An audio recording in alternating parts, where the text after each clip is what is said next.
अल्हम्दुलिल्लाहि रब्बिल आलमीन वस्सलातु वस्सलामु अला सय्यिदिल अंबिया वल मुरसलीन। आला हज़रत रहमतुल्लाह अलैह का एक मशहूर वाक़या सुनते हैं। वाक़या ये है कि अब उलमाए कराम को बुलाया जाता है कि उनके लिए गाड़ियाँ भेजी जाती हैं बयानात के लिए।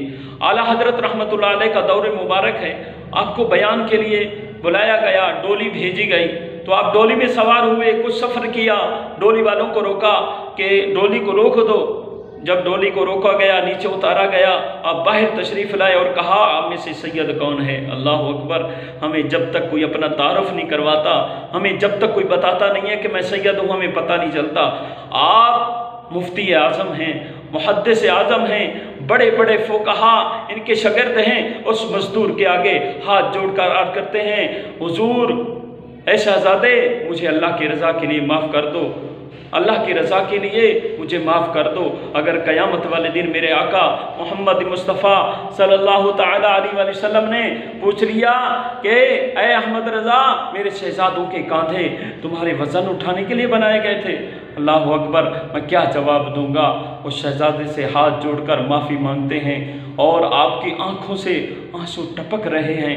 लोग भी आपको देखकर हैरान हो रहे हैं, लोग भी रो रहे हैं, अल्लाह अकबर। उस शहज़ादे से माफ़ी मांग रहे हैं। शहज़ादा कहता है हुजूर मैंने अल्लाह की रज़ा के लिए आपको माफ़ किया।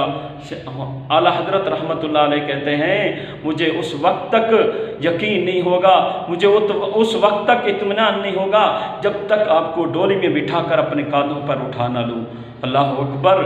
अपना इमामा शरीफ उनके कदमों में रख देते हैं और माफ़ी मांगते हैं और उनको डोली में बिठाते हैं और डोली उठाकर अपने कांधों पर उनको सवार करते हैं।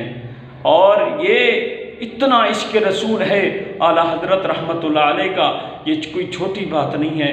अल्लाह पाक हमें भी आला हज़रत रहमतुल्लाह अलैह के नक्श कदम पर चलने की तौफ़ीक़ अता फ़रमाए और आले रसूल का अदब एहतराम करने की तौफ़ीक़ अता फ़रमाए।